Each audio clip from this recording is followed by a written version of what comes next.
Assalamualaikum warahmatullahi wabarakatuh. Saya Prilarisya Agatisma. Kali ini akan menjelaskan materi tentang pengukuran pusat laba dan pusat investasi. Yang pertama, pusat laba atau profit center. Pusat laba merupakan pusat pertanggungjawaban di mana kinerja finansialnya diukur dalam ruang lingkup laba, yaitu selisih antara pendapatan dan pengeluaran. Laba merupakan ukuran kinerja yang berguna karena laba memungkinkan pihak manajemen senior dapat menggunakan satu indikator yang komprehensif dibandingkan harus dengan menggunakan beberapa indikator. Keberadaan suatu pusat laba akan relevan ketika perencanaan dan pengendalian laba mengacu kepada pengukuran unit masukan dan keluaran dari pusat laba yang bersangkutan. Ada beberapa manfaat dari pusat laba, yaitu yang pertama, kecepatan dalam pengambilan keputusan. Keputusan operasional dapat dilakukan lebih cepat karena tidak memerlukan lagi pertimbangan dari kantor pusat. Yang kedua, kualitas keputusan akan lebih baik. Kualitas keputusan cenderung lebih baik karena dilakukannya oleh orang yang benar-benar mengerti tentang keputusan tersebut. Yang ketiga, tempat pelatihan manajer umum dapat difungsikan sebagai pusat atau sarana pelatihan yang handal, karena pusat laba hampir sama dengan satu perusahaan yang independen. Dan yang terakhir, memudahkan kantor pusat untuk memperoleh informasi profitabilitas dari komponen produk-produk perusahaan. Untuk meningkatkan kinerja bersaing karena outputnya siap pakai atau jelas dan sangat responsif terhadap tekanan. Selain memiliki manfaat, pusat laba juga memiliki kelemahannya, yaitu hilangnya pengendalian dari korporat karena pendelegasian keputusan, lalu perselisihan pada harga transfer, lalu kompetisi antar divisi untuk mendapatkan alokasi dana. Laba jangka panjang diabaikan, lebih fokus pada laba jangka pendek. Dan divisionalisasi yang mengakibatkan biaya tambahan dan duplikasi. Di sini yang dimaksud dari divisionalisasi yaitu ketika suatu organisasi diubah menjadi organisasi di mana setiap unit pertama bertanggung jawab, baik atas produksi maupun pemasaran. Adapun pusat laba lainnya, seperti unit organisasi fungsional, aktivitas pemasaran, manufaktur, dan unit pendukung dan pelayanan. Jenis-jenis pengukuran pusat laba. Yang pertama, margin kontribusi, yaitu selisih antara pendapatan dan biaya variabel. Hal ini disebabkan karena biaya variabel berada dalam kendali manajer tersebut, sedangkan biaya tetap di luar kendalinya. 2. Laba langsung, yaitu margin kontribusi dikurangi biaya tetap pada pusat laba. Ini merupakan gabungan seluruh pengeluaran pusat laba atau dapat ditelusuri langsung ke pusat laba. Oleh sebab itu, pengeluaran di kantor pusat tidak termasuk dalam perhitungan ini. Laba yang dapat dikendalikan, yaitu laba langsung dikurangi beban biaya korporat yang dapat dikendalikan oleh manajer pusat laba.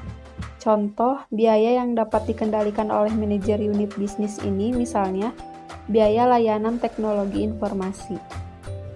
Laba sebelum pajak, yaitu laba yang dapat dikendalikan dikurangi beban-beban korporat lainnya. Dan yang terakhir laba bersih, yaitu laba yang diperoleh setelah dikurangi oleh kewajiban-kewajiban pajak. Ada tujuan pengukuran prestasi pusat laba.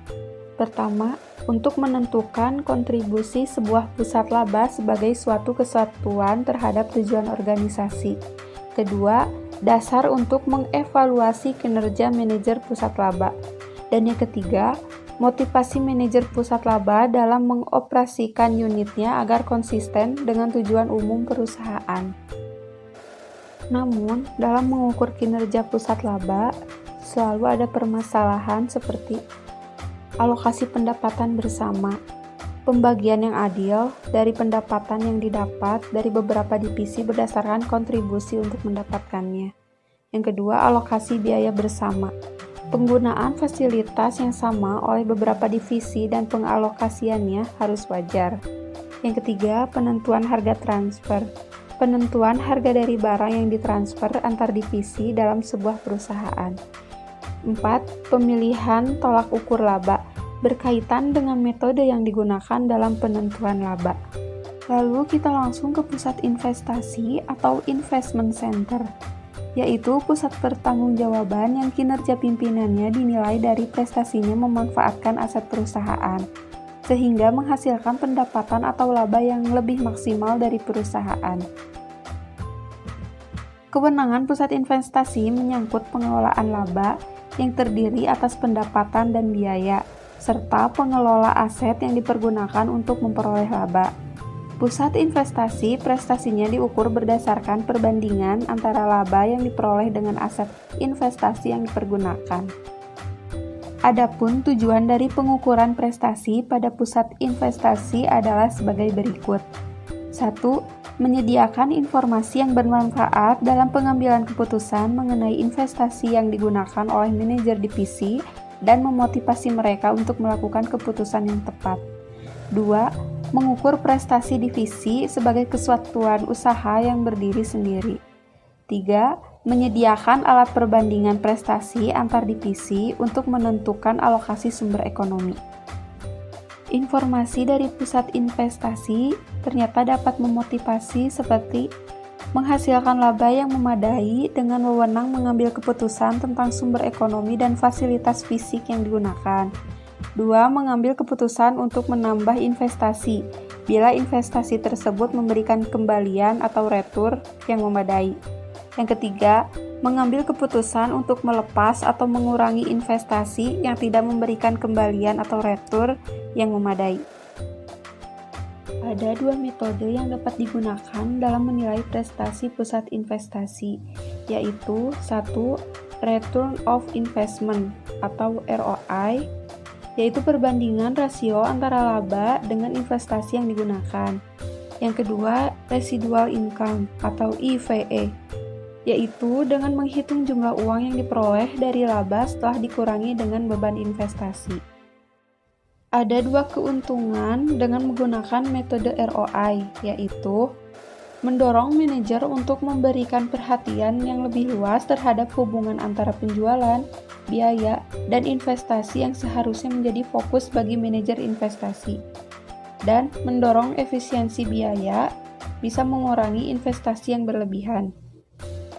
Ada 2 kelemahan jika menggunakan metode ROI, seperti manajer pusat investasi cenderung menolak investasi yang bisa menurunkan ROI pusat pertanggungjawabannya, walaupun akan meningkatkan profitabilitas perusahaan secara keseluruhan. Dan mendorong manajer pusat investasi hanya berpikiran jangka pendek tanpa memperhatikan kepentingan jangka panjang. Lalu, pada metode EVA memiliki keuntungan seperti manajer pusat investasi cenderung menerima investasi yang menurut ROI tidak menguntungkan, sehingga tidak diterima walaupun secara perusahaan keseluruhan menguntungkan, dan memungkinkan penggunaan cost of capital yang berbeda-beda pada jenis aktiva. Namun, memiliki satu kelemahan pada metode EVA ini, yaitu seperti halnya ROI, residual income mendorong hanya pencapaian jangka pendek tanpa memperhatikan pencapaian jangka panjang. Demikian presentasi saya. Terima kasih atas perhatiannya. Kurang lebihnya mohon maaf. Semoga bermanfaat ya untuk kita semua. Wassalamualaikum warahmatullahi wabarakatuh.